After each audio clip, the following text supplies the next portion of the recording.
dia histórico, essa é a expressão. Data histórica, né? Guardem aí para contar para os seus netos que no dia 25/11 de 2025 a nossa democracia conseguiu se impor e golpistas foram presos, incluindo os militares que, desde a proclamação da República, têm o costume de tentar intervir na política e na ação que deveria ser desenvolvida pelos civis. É um grande dia para a justiça brasileira e para a nossa democracia. Sem precedentes na história do Brasil, não poderia deixar de me juntar a vocês para falar do importante significado, né, dos fatos de hoje. Gente, isso aqui é inteligência artificial, tá? Ninguém tá com roupinha laranja, não. Mas eu coloquei para arengar mesmo, olha só. A gente tem aqui esse núcleo crucial, lembrando que o Ramagem não está no Brasil, tá? E a decisão veio hoje, de fato, todas essas pessoas serão punidas, né? O ex-presidente, ele fica onde ele está, por enquanto, naquela sala da Polícia Federal. O Anderson Torres foi para Papuda, e aqui na decisão do ministro Alexandre de Moraes, a gente tem aqui um resumo, né, dessas decisões. O ex-presidente tem uma pena de 27 anos e 3 meses, né? Ele vai ter a perda da patente julgada pelo STM, né, que fique bem claro, e a suspensão dos direitos políticos depois do trânsito em julgado, que é o que acontece. O Augusto Heleno tem uma pena de 21 anos, vou passar rapidinho aqui para vocês poderem fazer os comentários, tá? O Anderson Torres, 24 anos, com a perda do cargo de delegado federal e suspensão também dos direitos políticos. O Paulo Sérgio Nogueira, perda da patente, que também vai ser decidida pelo STM, e a suspensão dos direitos políticos, que é importante porque todos aqui eram políticos, né? Estavam atuando como políticos. O Ramagem, que está foragido, vai ter a perda do cargo vai perder o cargo de delegado federal e a suspensão dos direitos políticos. Ele continua ainda como parlamentar, isso é um assunto que o nosso painel vai debater, porque ele vai passar, né, vai ser decidido ali pela Câmara, pela comissão. O Garnier, como vocês sabem, 24 anos de prisão, também com a suspensão dos direitos políticos e a perda da patente a ser julgada pelo STM, mas a gente já imagina, né, pelo estado do STM atualmente, que deve ser isso que vai acontecer. Quando a gente fala de histórico, não é brincadeira, não. Porque, primeiro, eu vou dizer que o que aconteceu hoje, a prisão dos militares, é resultado de uma luta. É uma luta da sociedade brasileira. E aqui a gente tem a Tereza que teve uma atuação contra a ditadura ou pela democracia, a gente sabe disso, ela até trabalhou como operária, que era uma missão para resgatar a democracia. Nós sabemos o papel do Florestan, do pai do Florestan, o Miola. A Sara é mais jovem, mas continuou, é de uma família que tem uma luta e que abrigou na casa dela pessoas que corriam o risco de morrer, de serem assassinadas pela ditadura. Então, quando ocorreu tudo isso, eu vejo esses militares presos, eu me lembro que a primeira vez que eu imaginei e tive, assim, uma noção do que era uma ditadura foi em 68, quando eu tinha 5 anos de idade. Eu me lembro que era um Natal, e tinha sido decretado, aí 5 eu nem sabia, 5, depois que eu vim saber, e que as pessoas estavam festejando, família, no município de Assis, interior de São Paulo, onde eu tinha nascido. E eu me lembro que, a certa altura, as pessoas pediram para falar baixo, que as pessoas tinham que falar baixo, porque a coisa estava feia, era um clima tenso. Isso, veja bem, teve uma influência numa festa particular, as pessoas com medo, porque naquela casa, o dono da casa, quem falou para falar baixo era a esposa do dono, lembro bem dela, Dona Dolores, que era avó de um primo.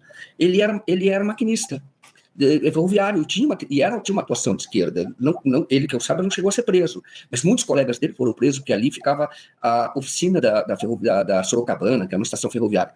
Então, que era uma linha ferroviária muito importante naquela ocasião. Então, eu digo, isso era uma ditadura. Isso é uma ditadura. E o que essas pessoas tentaram fazer agora? Uma nova ditadura.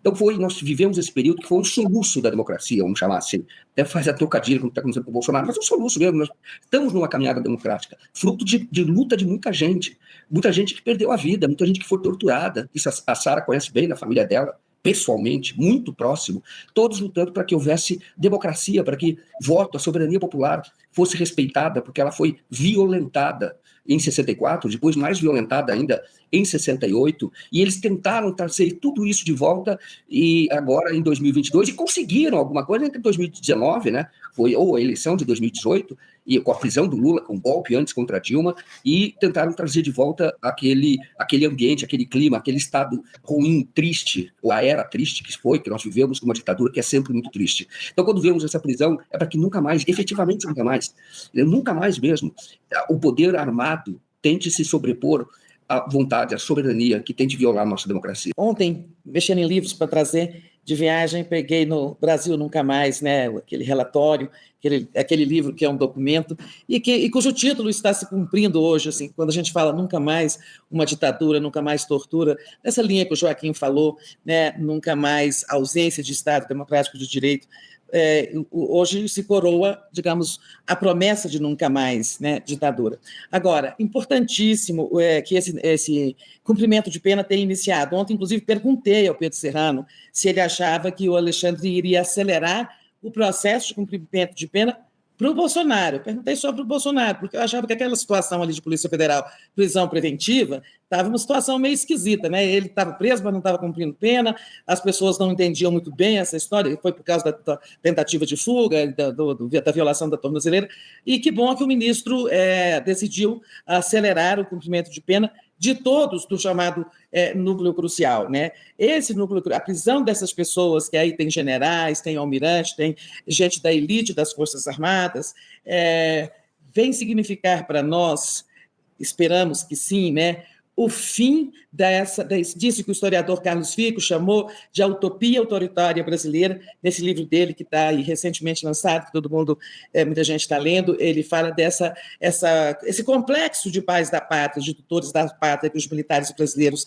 sempre tiveram, né, essa percepção deles de que sabem o que é bom para o Brasil, de que eles têm a verdade para a pátria, e para isso podem, inclusive, matar, torturar, romper com a democracia, suprimir a separação dos poderes, em suma, baixar um AI-5 que permitiu ao ditador de plantão fazer tudo, né? Então, acho que colocar essas pessoas na cadeia significa um golpe nesse complexo de tutores da pátria, né?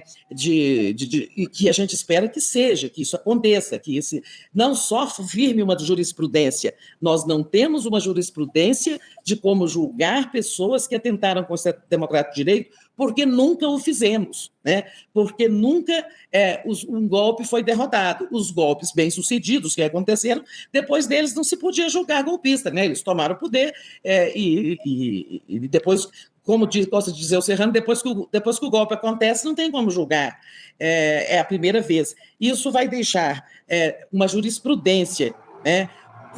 Como julgar golpistas, como julgar aqueles que atentam contra o Estado Democrático de Direito. Não temos uma jurisprudência, mas importante, nem queremos que ela seja usada. Importante é que ela nunca seja usada, que não tenhamos mais que julgar golpistas, porque eles terão aprendido, né, com esse desfecho de hoje.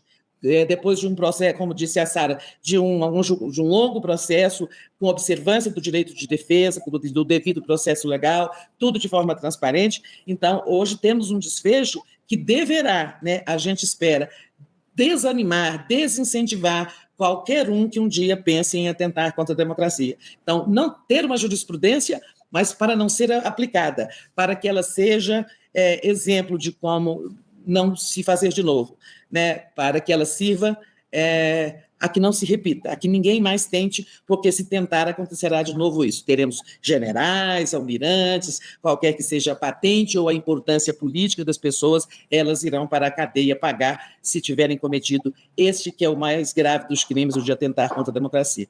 Acho que a gente chega ao desfecho assim, com uma glória para a democracia brasileira, e acho que temos assim muito reconhecimento a fazer ao judiciário brasileiro, né?